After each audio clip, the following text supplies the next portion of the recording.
The Empire Strikes Back is not only my favorite Star Wars film, but it also features my favorite battle in the entire saga. Every time I watch this scene, I would imagine what was it like to be a hero for the rebellion. Well, that dream came true in the form of video games in the early 1980s. You saw Luke Skywalker battle the Imperial Walkers. Now bring the battle home. The Force was with Luke Skywalker. Will it be with you? Star Wars: The Empire Strikes Back video game. Alright, I know. She might not look like much, but she's got it where it counts, kid. In the early 80s, the Atari 2600 was the home video game console that everyone wanted. And once this cartridge was in, the couch became the cockpit of my snowspeeder, and I was on my way to defend Echo Base. And this was the first time I had ever heard music from one of my favorite films in a video game. I was Luke Skywalker leading the rebels into battle against the Empire. And throughout the 80s, this game was the perfect way to live out that fantasy. But as we rolled into the 90s and video games were changing, it was time for us as the players to change too. It was time for us to start playing with power. What's it like to play the Nintendo Entertainment System?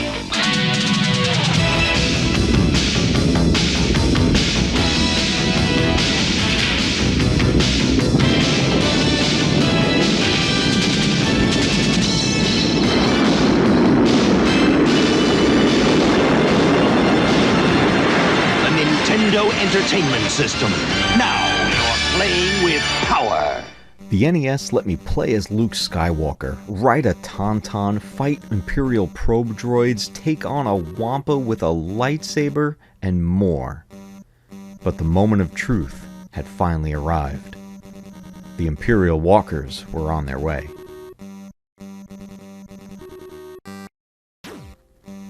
The moment this level started, I couldn't believe what I was seeing. I was in full control of the snowspeeder, with a backdrop and a foreground of the planet Hoth. And then the first walker appeared. And this time, lasers weren't my only weapon. We were finally able to use the tow cable to take down the walkers. Taking down that first walker felt amazing. The graphics in this level alone were unlike any I had ever seen before. The walkers looked incredible, fully animated as they made their way towards Echo Base. And it was so easy to just pick up and play because the basic gameplay style from the Atari 2600 version remained intact. Using the tow cable was one of the biggest game changers, but the ammo was limited, so pretty soon I was going to have to rely on just my speeder cannons. Well, at least that's what I thought. Suddenly I was on foot again, and it turned out there was another way to take down these walkers. We could actually destroy the walker exactly how Luke did in the movie. And to my knowledge, as far as I know, this is the only video game that ever allowed you to do that. Once I realized that you could do this, I actually got shot down on purpose just so that I could do it again.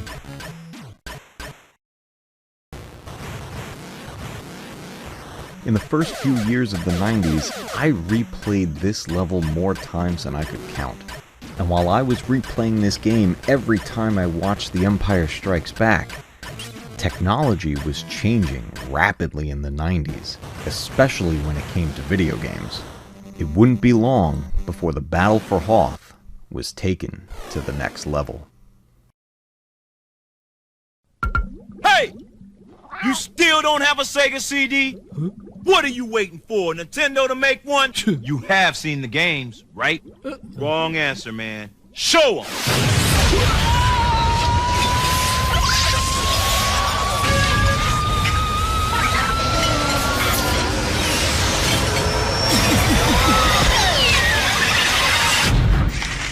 want to see more? Rookie 1, come in. Return at once. Imperial walkers have been spotted near the outer perimeter. We're beginning to evacuate, but we need time. I copy, Control. I'm on my way. Star Wars Rebel Assault was released on the Sega CD in 1993. And like most Sega CD games, it featured full motion video with CD quality audio. This time around, we didn't take control of Luke Skywalker or any of the main characters from the films. Instead, we play as a nameless character simply known as Rookie 1. Rebel Assault used an on-rail shooter style, primarily seen in arcades at the time. This allowed the game to be story-driven, as it told its own story set within the major events within the original trilogy. For the most part, all you were truly in control of was your crosshair and firing, but occasionally you'd get an option to choose which way to go. You fight a single Imperial walker in this level, and that walker is highlighted by a lighter color than all the rest. The goal is to target and shoot each light-colored panel until the entire walker is turned to its classic color of gray. Sadly, the option to fire a tow cable, or even crash land your snowspeeder, jump out, and zipline up to the walker to take him out just like Luke Skywalker did, those options were gone. But that didn't stop me from replaying this game over and over and over. The full motion video, the CD quality audio, this was the first time I truly felt like I was in control of the movie. Eventually you hit all of your targets, and you're treated to a cutscene of the walker falling face first into the snow. Oh, great shooting. Now let's go home. I didn't have a Super Nintendo as a kid. I had the Sega and the Sega CD, so I missed out on Super Star Wars, Super Empire Strikes Back, and Super Return of the Jedi. I did get to play every once in a while when I went to a cousin's house or a friend's house, but for the most part, I didn't really get to experience these games when they were new. But from what I did get to see, especially the battle on Hoth, these games looked amazing. I was, however, getting into PC gaming at the time, and because of that, I was able to experience one of the best expanded universe stories being created at that time, and it was known as Shadows of the Empire. I've seen pulse cannons and gladiator droids. I've seen Beggar's Canyon and Imperial sewers. I've seen dead ends and infinite space. I've seen 360 degrees of tomorrow, and for once, lived to tell about it. Because I've got the ultimate fighting machine. Shadows of the Empire was a unique experience for Star Wars fans, and that was because this story wasn't just being told in video games. It was also being told in novels and comic books as well. Captain, I've established contact with the rebel outpost. On the video game side, this game was heavily promoted for Nintendo's newest system, the Nintendo 64, when it released in 1996. Me not having an N64, I waited one more year and started my experience with Shadows of the Empire on the PC. Besides the noticeable difference in graphics, the biggest difference between the two versions was that the PC featured fully animated cutscenes that told a deeper story. It was no longer just about playing a game. We were an audience invested in a story. At the time, it felt like we had just received a brand new Star Wars film. But it's been quite some time since you've flown an airspeeder in combat. And this game wasted no time getting to the level that would be my favorite level in the entire game. Because wouldn't you know it, the very first level is the battle for Hoth. Rogue Group, we need to give give our transport time to escape. Take out those Imperial Shadows of the droids. Empire Careful starts not to during shoot the our own events of turret. Empire Strikes Back, then eventually worked its way beyond the film into events between Empire and Return of the Jedi. You take control of the story's main character, Dash Rendar. He was on a secret mission helping Princess Leia assist the Rebel forces, and ends up finding himself smack in the middle of a major conflict between the Rebellion and the Empire. Each level is broken up by multiple objectives, usually about taking down certain targets. In the Battle of Hoth, we deal with probe droids, scout walkers, and then the Imperial walkers. With a full 360-degree view, you are in full control of your snowspeeder as you fly across this battlefield. The tow cable was back, and this time you had unlimited ammo and full control over using it. It was up to you to tie up these walkers yourself. That wasn't always easy. While you try to master your flight controls and tie up these walkers, any and all remaining enemies are still firing at you while you attempt this. The cool thing though was, while you're wrapping up the walker, you can still fire also, so if you aim just right, you could take out some enemies while you're doing this. More and more enemies fill the battlefield as you go, but your objective stays the same. Clear out as many Imperial forces as you can before they reach the shield generator. The visuals were stunning and the music was right out of the films. This was by far the most immersive video game I had ever played based on the Star Wars universe. Every moment felt like it was right out of the movie, and hearing Luke Skywalker talk to you over the comms made it even better. And once you get a hang of the controls, you start taking down these walkers like a pro. But no matter how good you get at taking down Imperial walkers, we all know how this battle is going to end.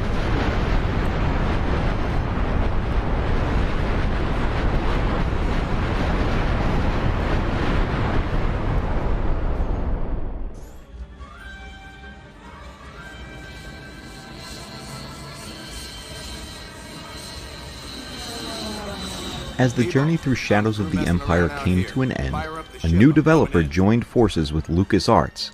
Their intent was to bring flight and combat set in the Star Wars galaxy to a new level. Enter Factor 5.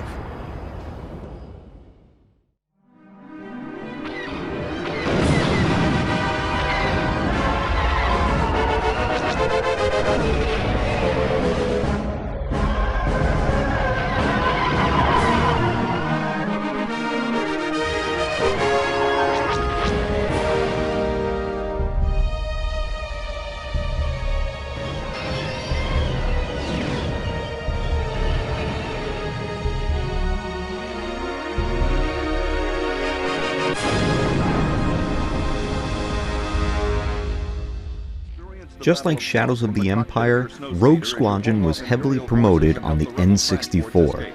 But I wouldn't own a Nintendo 64 until I was an adult, so again, the PC version was the way to go for me. The game was set during and in between major events of the films. There were so many levels to choose from with so many different environments. But as far as I was concerned, there was really only one level I was looking for. The transports can't escape unless the probe droids are gone. The game had a familiar look and feel, but this time we had enhanced flight controls and far more detail in the environments. Adding the first-person perspective took the immersion factor to a whole new level. And the battlefields themselves were far larger than we had seen in prior entries. Being able to explore Hoth from the seat of your snowspeeder was, well, it was pretty cool. But it wouldn't be long before the Imperial walkers started their assault on Echo Base. So what do we have to work with this time around as we defend Echo Base? We still have our laser cannons on our snowspeeder, which are very effective against the scout walkers.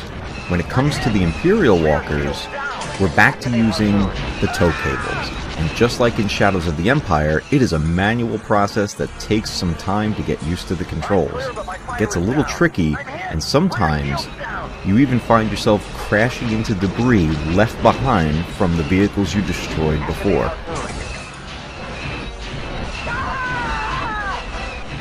The biggest change introduced into this battle was your squadron itself. This time around, you actually have a team actively assisting you with your objective. Having your squadron with you throughout the battles would become a staple for the Rogue Squadron series. The battle intensifies, and eventually the walkers are practically on top of the shield generator, as we head closer and closer to the inevitable conclusion. Cable out. Let her go. Good work, Rogue Squadron. The base has been evacuated. We'll meet you at the rendezvous point. And Luke, the Falcon made it out all right. Don't do anything foolish like running off to Dagobah. It's been quite a journey so far as we played through the Hoth battle during the 80s and the 90s. So many developments over that time, with different developers assisting with LucasArts properties, and seeing this battle evolve as the years went on. And with these advancements in technology, we're going to jump into a new console generation where Factor 5 not only met expectations, they exceeded them. All wings report in. Red 10 standing by. Red 7 standing by. Red 3 standing by. Red 6 standing by. Red 9 standing by. Red 2 standing by. Red 11 standing by. Red 5 standing by. Blockade forms in attack position.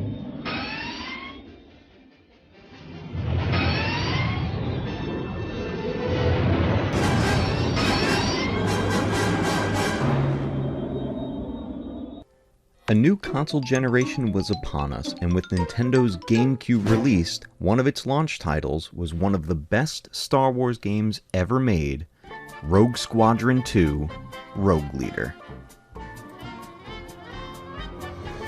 Factor 5 was again in the pilot seat and ready to take this franchise to a whole new level.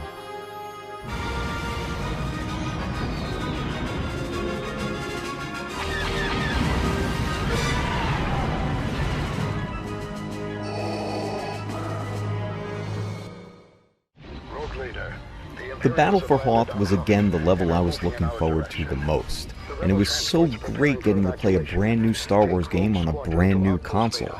But that wasn't what made it so special. What made this game so special was how the game was made. These were by far the best looking vehicle models we had ever seen in any Star Wars game, and to be quite honest, this level of detail wouldn't be matched for several generations.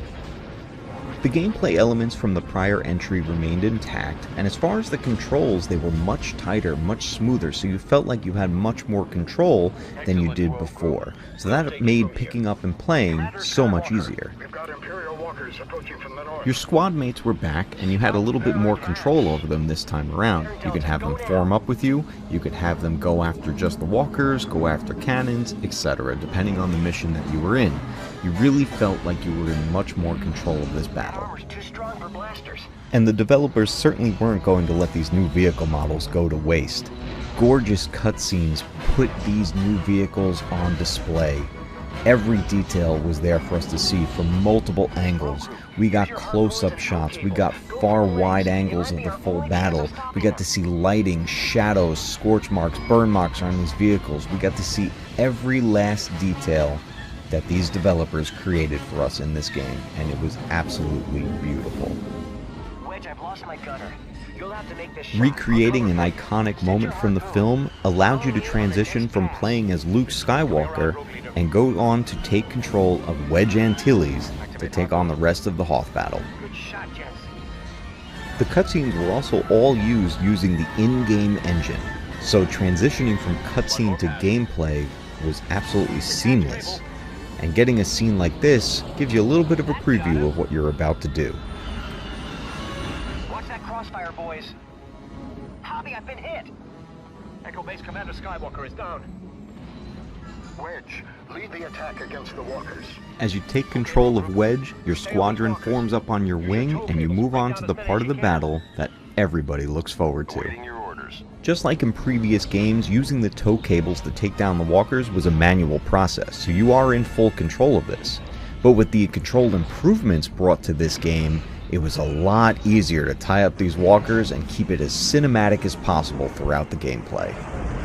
Creating a cinematic experience was certainly one of the goals when Factor 5 and LucasArts came together to create this game, and man, did they accomplish their goal. If you had played the prior Rogue Squadron game, once you got to this one there really weren't a whole lot of surprises, but that wasn't a bad thing. The game was gorgeous, the gameplay felt familiar, yet brand new.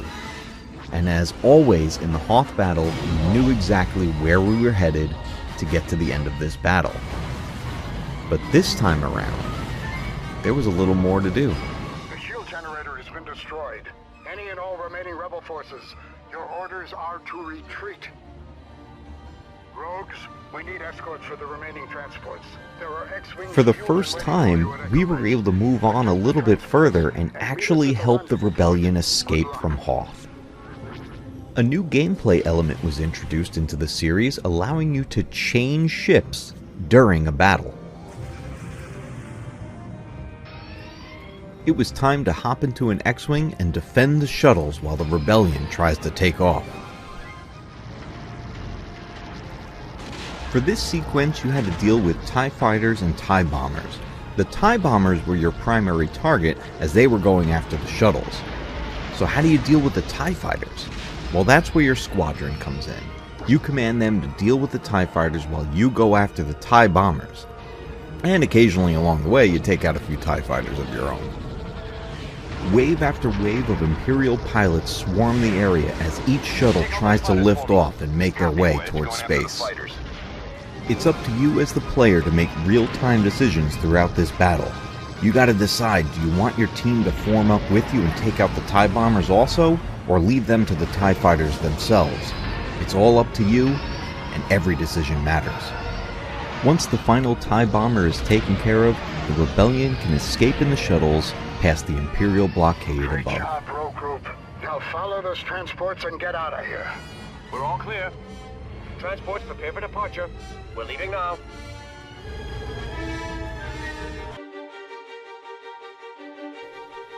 The success of the Nintendo GameCube and Rogue Squadron 2 went hand in hand. Copies of Rogue Leader were flying off the shelves. Star Wars fans around the world were in awe of the stunning visuals and solid cinematic gameplay that LucasArts and Factor 5 had delivered to us on the Nintendo GameCube. It was the first time as a console player that I felt like I had a game that rivaled some PC games. While players enjoyed this experience in 2001, Factor 5 was already working on new tricks up their sleeves, set to release in 2003.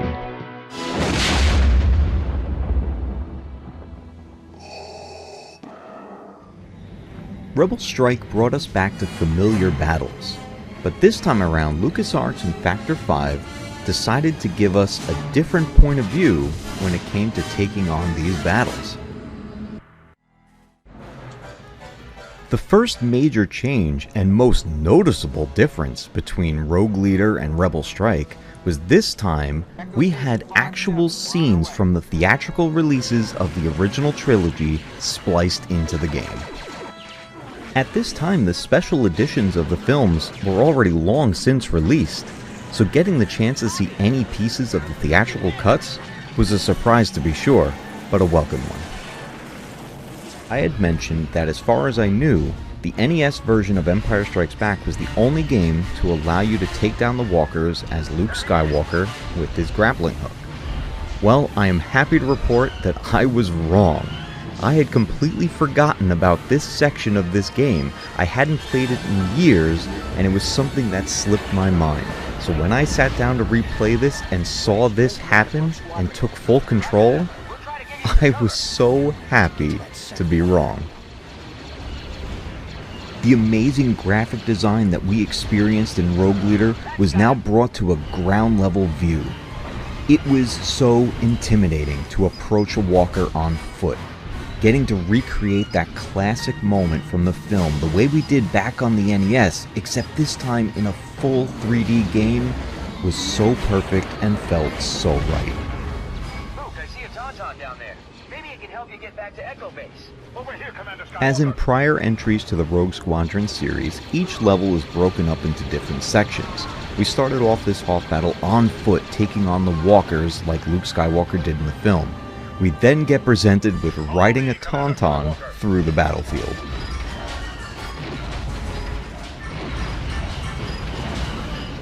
The goal is to get back to Echo Base as quickly as possible. While riding the Tauntaun, you do get control of your blaster, so you can take out some enemies along the way, but you do have to avoid a lot of obstacles. There's plenty of snowtroopers on the ground, there's still scout walkers, and the Imperial walkers are literally falling down around you.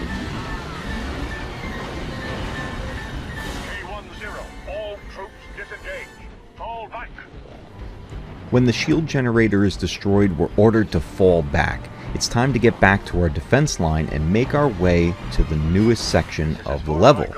This also brings us to the newest gameplay element that was featured throughout the game. Mounted turret guns are now available to use in a first-person shooting gallery scene. The goal is simple: eliminate the waves of enemies to move on to the next section. This gameplay element is featured throughout the game on different levels.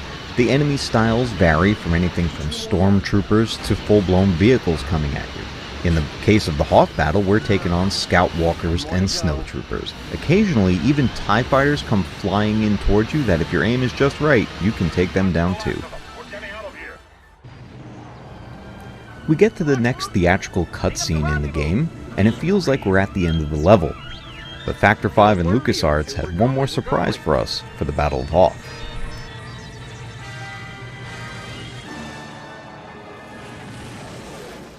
Just like in Rogue Leader, we get the chance to defend the Rebel shuttles as they try to make their escape.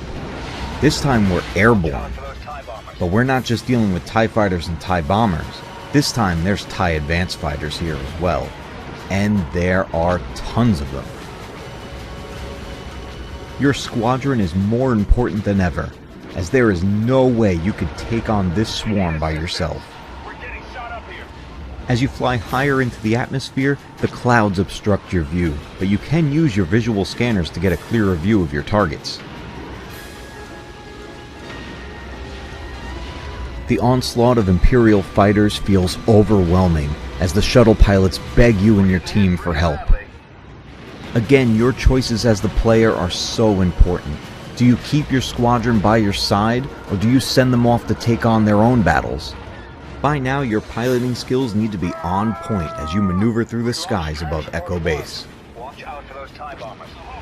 The Imperial attack is more aggressive than ever, as you desperately try to save at least one Rebel shuttle.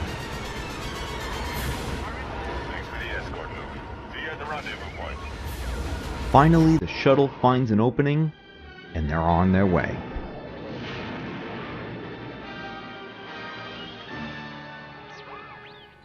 Rogue Leader and Rebel Strike set the bar for me when it came to the Nintendo GameCube.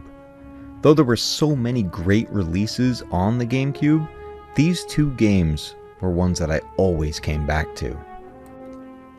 Rebel Strike took us out of the cockpit, put us on ground vehicles, threw us into battles on foot, and opened up the battlefield into large-scale assaults. It even added multiplayer where you could team up with someone cooperatively, one person take flight, the other person be the co-pilot and handle the gunnery. They also added more levels that brought us closer to not only the original trilogy, but linked back to areas from the prequels. Rebel Strike was the last time I experienced the Hoth battle through Factor 5. But as we moved on to the following year of 2004, LucasArts would team up with the developer Pandemic to bring the players to even more Battlefronts.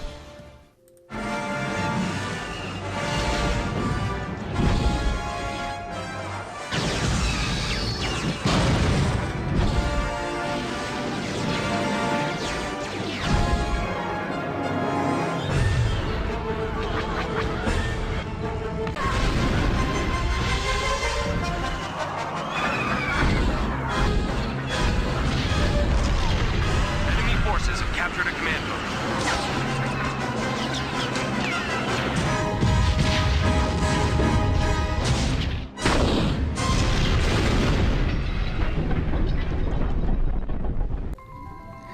In 2004, LucasArts would team up with Pandemic to bring us the next way we would play in the Star Wars galaxy, and they would call it Star Wars Battlefront. There were multiple modes to choose from, with different campaigns spanning throughout different eras throughout the saga. There were also plenty of maps to choose from, but we know which one we're choosing. This time, the battle for Echo Base would take place on the ground, on foot with the soldiers of the rebellion. You start the battle in familiar territory, and you have multiple objectives to accomplish depending on which game mode you choose. One of the most noticeable differences from the prior games in this saga is the size of the battlefront itself. Depending on where you choose to spawn, you can actually be quite a distance away from where the major conflict is happening. Right away, we see the Scout Walkers and the Imperial Walkers making their way towards the shield generator, as your teammates ride in on Tauntauns to join you in battle.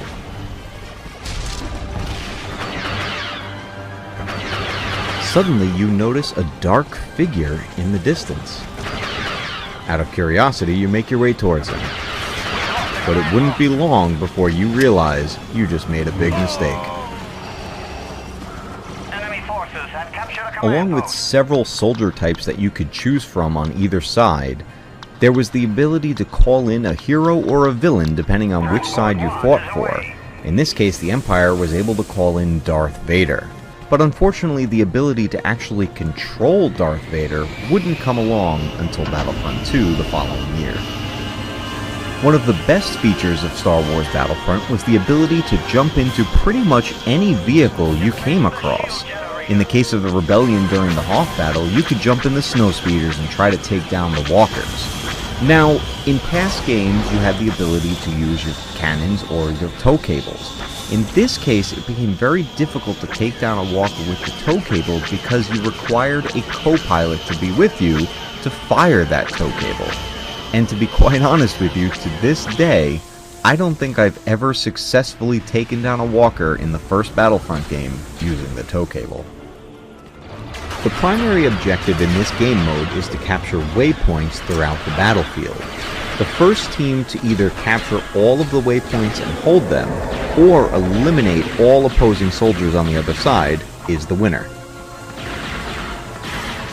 The flight controls in Battlefront, though similar to those in Rogue Squadron and Shadows of the Empire, did still take a little getting used to.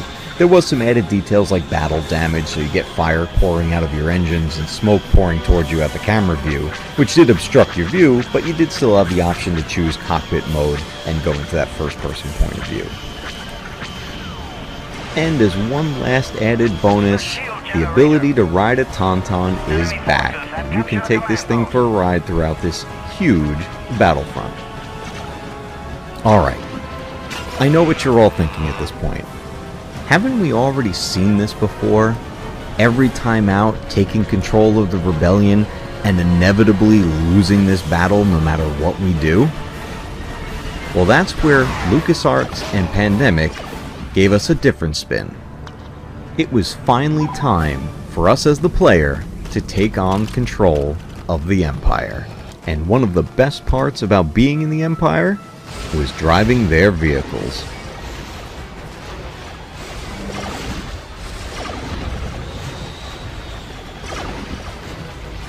Taking control of a Scout Walker felt great, and the shift from defense to almost 100% offense was unbelievable. The classic snowtroopers were there and they looked great as well. But my favorite Imperial trooper to use was the Dark Trooper, because along with having a little bit more health, a little more armor, he had a jetpack, which made getting across the battlefront a lot easier.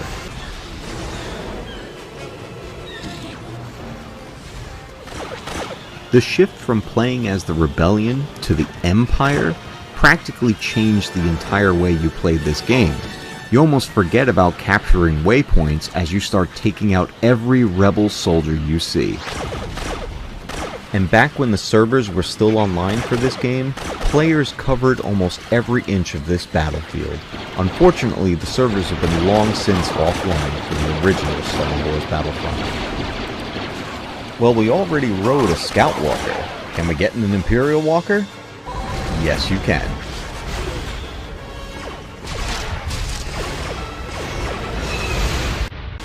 Rebel soldiers fly in their snowspeeders as you get closer and closer to your target. Until this game, I had never experienced this battle from this point of view.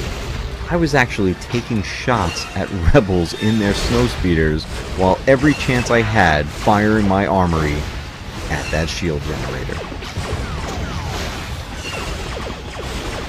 Now, actually destroying the shield generator does not get you an automatic win as the Empire, but it sure does help you take control of that waypoint a lot easier that's located right in front of it.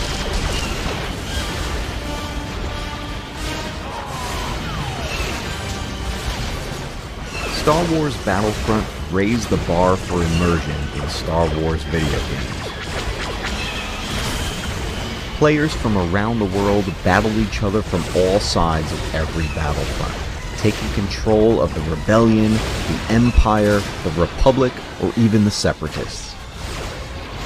The game was released on the PC, the PlayStation 2, and the Xbox. All versions were capable of going online, and players could take on thousands of other players from around the world.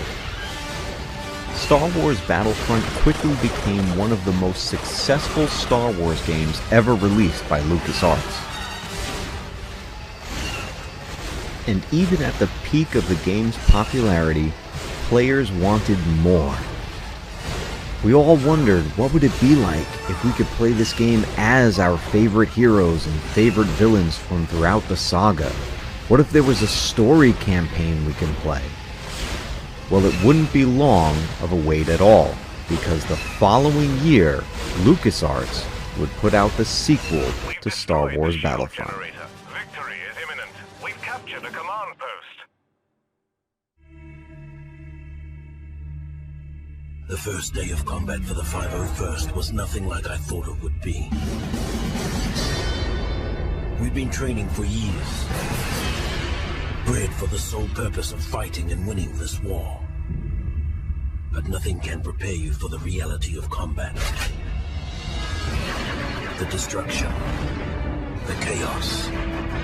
They say the 501st got the best of this war. We also got the worst.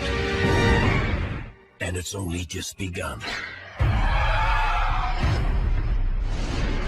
Prepare yourself for the sequel to the best-selling Star Wars game of all time. Star Wars Battlefront 2, the game that lets you fight all the classic battles any way you want. Now lets you fight on all new Episode 3 planets, fight as a Jedi, and for the first time ever, fight in space. Even board a Star Destroyer and take the battle inside. Fight on the front lines of the saga's most epic battles. From any side. In any vehicle. With any weapon. Star Wars Battlefront 2. You fight again. Rated T for teen.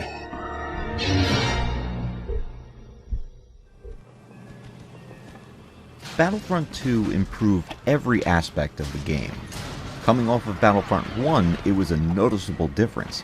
Character models were greatly improved with a lot more detail, maneuverability, and the sound effects and lighting effects were a vast improvement over the original game. The ability to hop into any vehicle that you come across, no matter which side you play as, has returned in Battlefront 2, and the controls feel way more comfortable no matter which vehicle you chose. Vehicle models received a major upgrade as well. We were finally seeing a level of detail we hadn't seen since Rogue Leader on the GameCube. The overall look and graphic design, which included new particle effects and detailed shadows, really brought this game to life. And I always loved being able to land my snowspeeder in an attempt to go capture a command post. As you play your objectives and eliminate your enemies, you're gaining points as you go. The goal is to gain enough points so that your team can call in a hero for their side. And if you thought moving across the battlefront on a tauntaun or even with a jetpack was fast, check this out. The Jedi and Sith characters have a stamina bar that allows them to sprint at superhuman speeds. And the best part? You get to wield a lightsaber for some epic close quarters combat.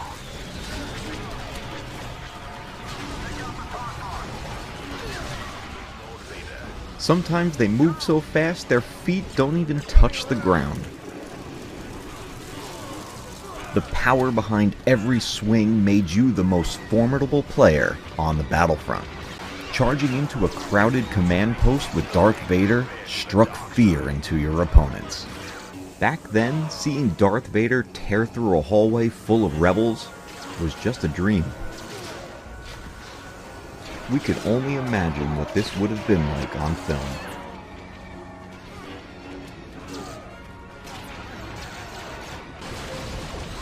Online matches supported up to 64 players, and if you were inside an Imperial Walker and a command post got crowded, it was a shooting gallery.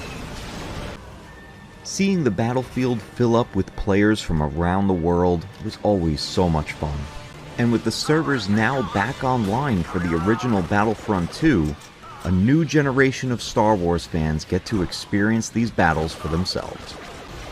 Star Wars fans, young and old, still play the original Star Wars Battlefront 2 to this day, experiencing the battles from any side they choose, from within any vehicle they choose, and even get to play as their favorite heroes and villains. With the new console generation on the horizon at that time, in the form of the PlayStation 3 and the Xbox 360, fans anxiously awaited the release of Star Wars Battlefront 3. While we waited, we did receive some Battlefront releases on portable consoles on the Sony PSP and the Nintendo DS. Little did we know, it would be 10 years before we received a new Star Wars Battlefront on a full console release. It is unavoidable. We will witness the destruction of the Alliance and the end of this insignificant rebellion. Soldiers of the Rebel Alliance, this is our most desperate hour. You are our only hope.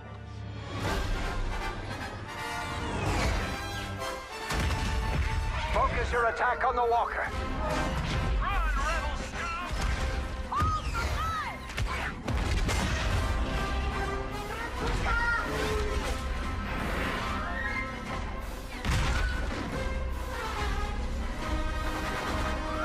For the rebellion. Don't get in my way. Shield up! That won't happen again. Prevent the walkers from reaching the space. From the cartridges of the Atari 2600 all the way to digital downloads of today, the evolution of gaming has been one of the greatest experiences of my life. For generations, Star Wars fans have been able to relive their favorite moments in the form of video games. Seeing how far we've come still amazes me, and I can't help but wonder, what will we experience next? Thank you so much for joining me on this adventure that began a long time ago in a galaxy far, far away. May the Force be with us. Your pathetic rebellion ends here.